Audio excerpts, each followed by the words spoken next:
እግዚአብሔርን የእውነት የምትወጁ ይመስልሻል? እግዚአብሔርን የምር ከሚወዱ ሰዎች ቀንታችሁ አታውቁም? በጣም በሚወዱ ሰዎች ማለት ነው። ብዙ ጊዜ ጸሎታችንም ጾማችንም አገልግሎታችንም የግድ መሆን ስላለበት የምናደርገው ሰው ስለሚጾም እንጾማለን፣ ጾም ስለሆነ እንጾማለን፣ ጸሎት መድረግ ስላለበት እናደርጋለን። የምር እግዚአብሔር ናፍቆን እግዚአብሔር ማውራት አምሮን ጸሎት አድርገን እናውቃለን? ድሮ ልጆች እያለን ከትምህርት ቤት ስንመጣ ቤት ውስጥ ስንገባ እናታችን ስትኖርና ሳትኖር ልዩነቱ ይለያያል አይደል? ስሜቱ በጣም ይለያያል። ቤት ውስጥ ልክ እናት ስትኖር ደስ የሚል ስሜት ምንም ባታደርግልን መክሰስ ባያስፈልገንም እንኳን ባዶ ቤት ከመግባት እናታችን ያለችበት ቤት መግባት ደስ ይላል። ልክ ያ ስሜት እንደሚናፍቀን ልክ እናታችን ለማየት እንደምንጓጓ እግዚአብሔርን ለማናገር እንጓጓለን። የምንወደውን ሰው ለማናገር ከምንወደው ሰው ጋር ለማውራት እንደምንናፍቅ እግዚአብሔርን ለማናገር እናፍቃለን። የምር ከልቡ እግዚአብሔርን የሚወድ ሰው ከልቡ የሆኑ ቅዱሳን የሚወድ ሰው ማየት ያስቀናል። ጸሎታችንም አገልግሎታችንም ሁሉ ነገራችንም የግድ መደረግ ስላለበት የምናደርገው እንጂ የምር ፍቅር ኖሮን የምናደርገው አይደለም። ብዙዎቻችን መንግስተ ሰማያት ባትኖር እግዚአብሔርን እናፍቀዋለን።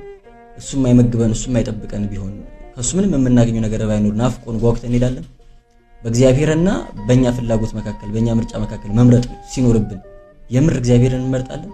ከራሳችን አጉድለን ከራሳችን ቀንሰን ፍቅራችን ይውሸት። የእውነት እግዚአብሔርን መውደድ ካልቻለን ደግሞ ጥቅም የለም።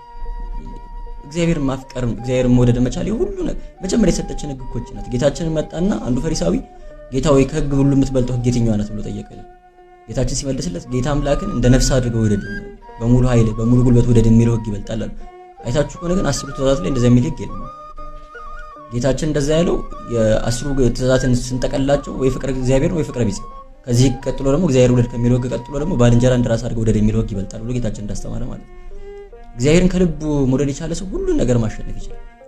ለእግዚአብሔር ያለው ፍቅር እውነተኛ ጀንዊን የሆነ ሰው የሆነ ነጠላ ምን ለብሰው ሰው እንዲያየን ካልሆነ ምን ዘምረው ከበሮ ምን መተው ሰዎች እንዲያውሙ ካልሆነ ከበሮ ይዘን ምን ሽከረከሩ ለምንድን ነው? እግዚአብሔር ደስ እንዲለው በጣም የሚያምር ልብስ ለብሰን ቤክሲያን ምን ይለው እግዚአብሔር ደስ እንዲለው በእኛ ልብስ ደስ እንዲሰኝ ነው አይደለም? ሰዎች እንዲያው ሁሉን ትተን ግን እግዚአብሔር ብቻ እንዲወደን እግዚአብሔር ብቻ እንዲያየን ማድረግ ከቻለን ያ እውነተኛ ክርስትና እና ፍቅሩ እንዲያድርብን መጸለይ እንመድ። እስቲ እንሳል። ጌታው በቃ ልውደድ፣ አንተ እያመመህ እንደወደድከኝ እያመመኝ ደግሞ ልውደድ።